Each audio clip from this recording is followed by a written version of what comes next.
Thorgrim le rancunier est le descendant des plus anciens et des plus nobles seigneurs nains.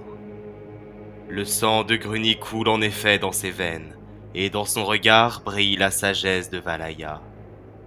L'incursion du chaos de 2302 avait réussi à parvenir jusqu'aux portes de Karaz-Akarak et dans les profondeurs de la citadelle. Thorgrim était assis au chevet de son père mourant, le haut roi de l'époque. C'est lui qui mena la défense de la capitale de Karaz encore. Les canons de la citadelle ravagèrent la horde du chaos, massacrant les ennemis par centaines. Alors que ceux-ci reculaient devant cette tempête, l'armée de Karaz-Akarak se déversa des portes principales et détruisit les suppôts du chaos survivant. Une fois débarrassé de cette menace immédiate, Thorgrim envoya un corps expéditionnaire vers le nord. Celui-ci se présenta à Kislev quelques jours à peine avant qu'une immense horde du chaos ne prenne Prague et ne déborde la première ligne de défense des Kislevites. Les troupes de Thorgrim allaient pourtant renforcer suffisamment les défenses de Kislev pour que la ville tienne jusqu'à l'arrivée de Magnus le Pieux et de l'armée de l'Empire. Après cela, les trois alliés réussirent à renverser le cours de la guerre et à repousser les hordes du chaos vers le nord, même si Prague n'avait pu être sauvée. Peu après la victoire, Thorgrim succéda à son père comme haut roi de Karaz-Encore. Il fit vœu de venger les affronts envers la race naine consignés dans le Damnaskron, le plus grand des livres des rancunes. Depuis sa plus tendre enfance, Thorgrim rêve de venger son peuple, afin de pouvoir un jour refermer pour toujours le Damnaskron, après en avoir barré toutes les rubriques. Il est bien entendu impossible d'accomplir une telle tâche, car une seule vie n'y suffirait pas. Mais les nains forment un peuple opiniâtre, et ils changent difficilement d'avis une fois leur décision prise. Le grand livre des rancunes ne quitte jamais Thorgrim. Celui-ci garde son ouvrage avec lui, jour et nuit. Il dépose ses pages usées sous son oreiller avant de dormir, et l'emporte partout avec lui au cours de la journée. Sa volonté vengeresse n'est tempérée au sein de Karaz-Akarak que par son épouse, la reine Karga. Le haut roi réussit à satisfaire quelques rancunes très anciennes, y compris se voir offrir 1000 couronnes d'or par le bourgmestre d'Aldorf en personne, en réparation de la grave atteinte portée à la réputation de Borin le taureau lors de la grande panique d'Aldorf. Depuis son ascension au trône, les étrangers ont bien du mal à se faire admettre à l'intérieur de Karaz-Akarak, les expatriés nains y compris. Une fois autorisés à entrer, les visiteurs peuvent cependant compter sur une convocation royale, car Thorgrim ne néglige jamais aucune source de renseignement possible et questionne personnellement tous les visiteurs sur le monde extérieur. Il s'intéresse particulièrement aux machinations de la politique de l'Empire et aux nouvelles de Marienbourg.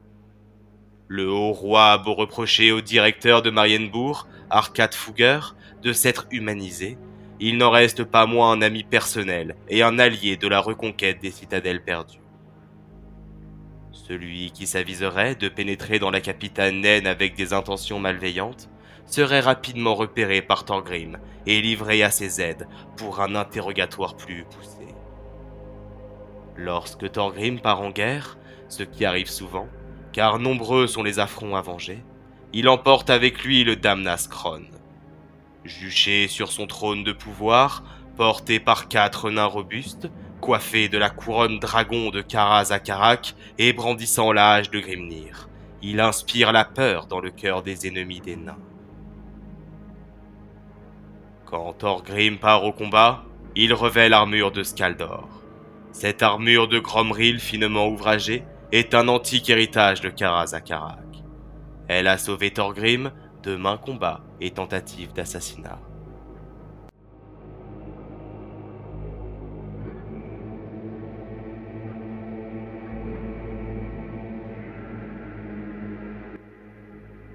Depuis plus de 4000 années, les hauts rois nains ont été transportés jusqu'au lieu de bataille sur le trône de pouvoir.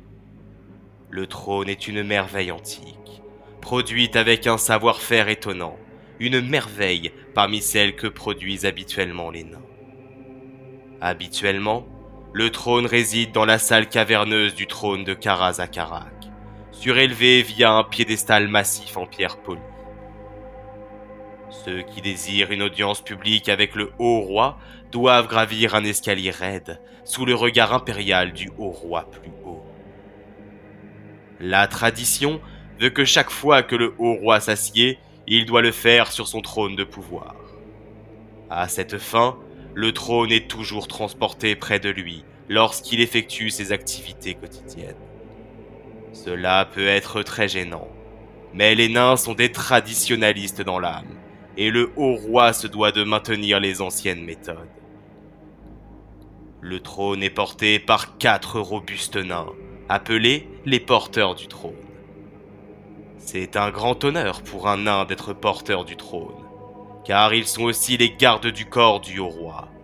Ils le suivent toute la journée, restent à ses côtés où qu'il aille.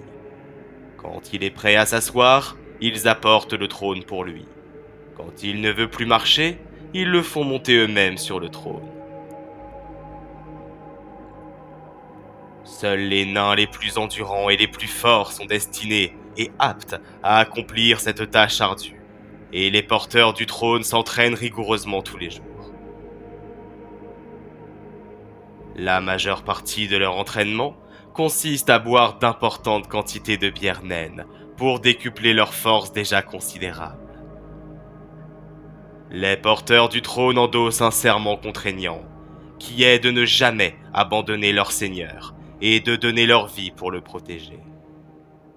Les nains prennent ce genre de choses très au sérieux, et rompre un tel serment reviendrait à déshonorer durablement la famille du parjure, ses descendants et ses ancêtres. Dans toute l'histoire naine, il n'y eut qu'une seule fois où un porteur a failli à sa mission.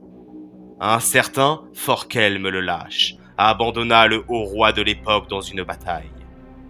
Toute sa famille quitta Karaz-Akarak et partit vers l'est, par-delà les terres sombres pour ne jamais revenir. Cette honte est un sujet si terrible que les nains évitent de parler de cette terrible disgrâce. Il est dit que le trône de pouvoir a été fait par Gruni lui-même, et que la race naine est liée à lui. Si le trône souffre, la race souffrira, et si jamais il venait à être détruit, la race naine serait condamnée. Le trône est inscrit avec la rune majeure Azamar, la rune unique de l'éternité. Une rune si puissante qu'une seule rune d'éternité peut exister. Une et une seule.